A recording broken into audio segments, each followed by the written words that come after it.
All right, hey folks, this is another episode of Straight Shot Health Talk, and I got a fantastic guest. You've heard her on the audio podcast. This is Lianne Dyche, who's a social worker who is doing amazing things in the Willamette Valley.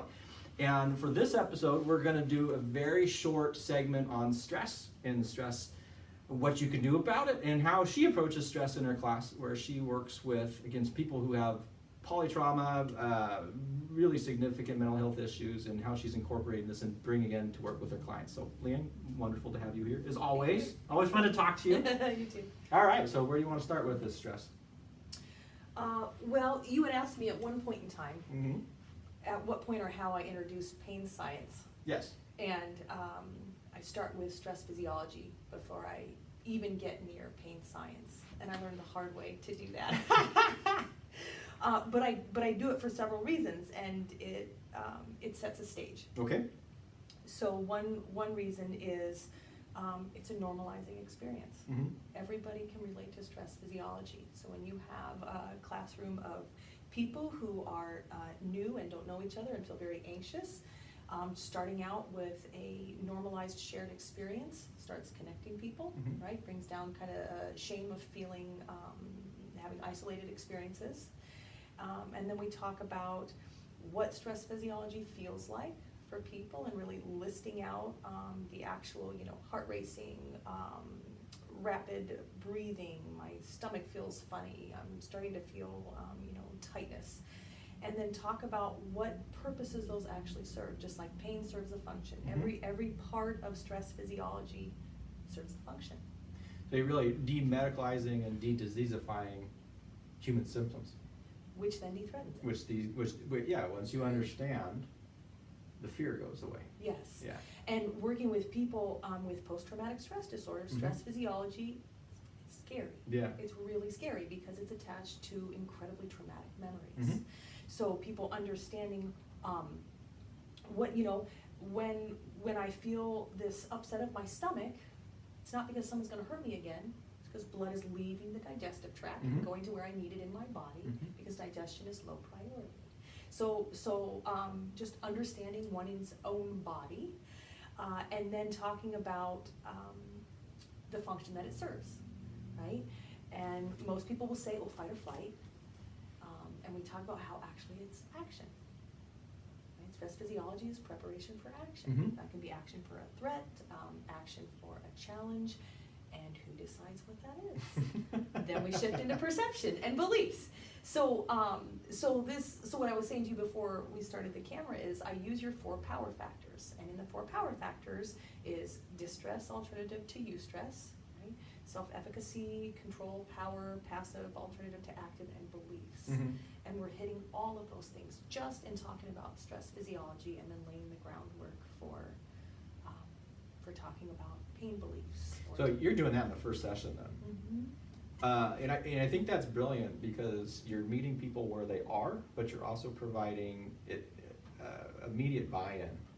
Right? I think that makes perfect sense. And so once you do the stress exercise, and what stress exercise are you using? Oh, so I brought it with me. Okay. So once we talk about the sensations Mm-hmm, of mm-hmm. stress physiology, I ask them to write down what gets your stress physiology going, okay? And then I have them flip the piece of paper where it says, is this life or death or a challenge? And nothing on the list is life or death. So this starts to get over to the self-efficacy. Mm-hmm, mm-hmm. Right? Oh, And awareness. Okay. Right. Yeah. Right. Awareness of, is this really threat? Mm-hmm. And then self-efficacy is, well, if it's a challenge, then there's some certain things implicit in that. Yes. Right? That means I can tackle this. Yeah. That means I have the capacity within me. That means it's not danger. Yeah. Right? And then we get to talk about how stress changes. Right? Yeah. So then we talk about breathing. Yeah. And that is the first exercise. And I have them write down thoughts, emotions, sensations. Prior to the breathing exercise, we talk about what is diaphragmatic breathing, and then what is mindful breathing. So when they do their practice, I really want them to be tuned into those sensations as they're doing the breathing. So that's the introduction to mindfulness. That's how we start the switch from sympathetic over to parasympathetic. And that starts that feeling of, okay, there's something I can do here to change unpleasant things inside my body. And everybody can breathe. Yes. That's what I love about, you know, any sort of slow, deep breathing exercises, and anybody can do it. And if people are poo-pooing it, it is probably the best health exercise anyone can learn or do. Excellent. Apply it in any place in science. So, but there's a couple things I want to just kind of clarify though, because I'm sure if someone is either a new listener or just seeing this, people like have this idea of stress, and so when you're presenting you versus distress, you being good stress because we have good stress, distress being threat-based stress. How do you start that conversation there? Educating that stress physiology is actually about action. Okay.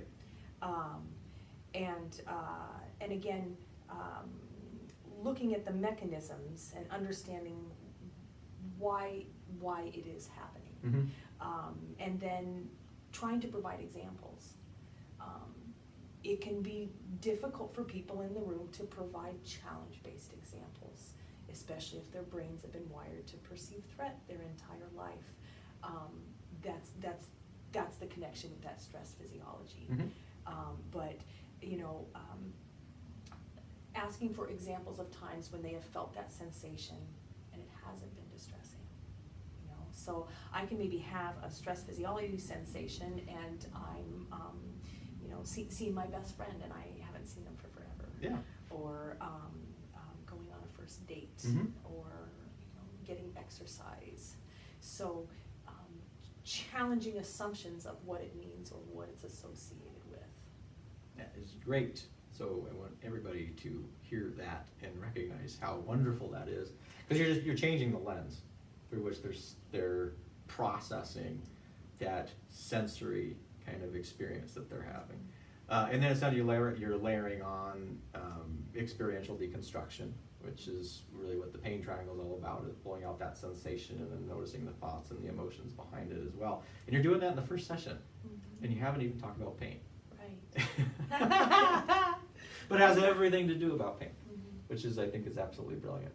And when you're talking about lenses, I literally made these 3D cutouts here, and talk about how if I'm looking through a lens of a particular belief, I will only see what I already expect to find. You know, whatever it is, if I'm looking through you know, the lens of gratitude, I'm gonna see things to be grateful for. If I'm looking through the lens of threat, that is how I will perceive things. And when we start talking about pain, I talk about how, and then the brain is going to search for sensory information that matches this prediction that I've already come To confirm, yeah.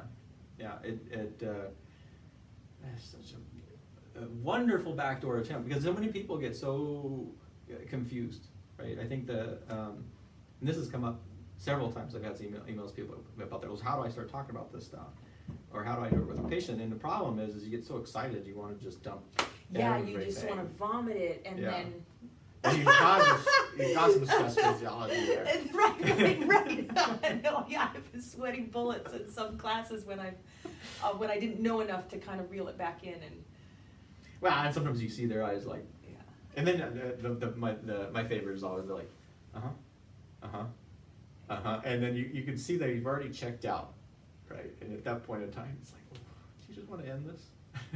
And part of it too, starting out that way, normalizing the experience, educating, getting people to feel that shift in the sensation within their bodies, is just generating an environment of safety, so that when we start challenging beliefs, that people are more likely to be open to that because they feel safe. Yeah, and they probably could recognize the sensation, because I think, you know, with beliefs it's interesting because people can get aroused, but they may not necessarily understand that it's because their beliefs are being threatened, which is a heavy-duty threat to your system, you know, and then just passing off as anger rather than saying, well, this reaction is due to my belief systems being challenged. And that without that kind of awareness, that's a very difficult conversation to have without a level of awareness there. So that's just absolutely brilliant.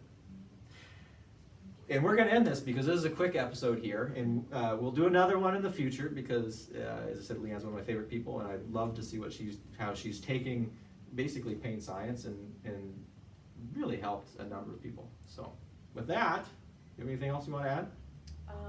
Breathe. When in doubt, breathe. So, all right, thanks guys. Okay.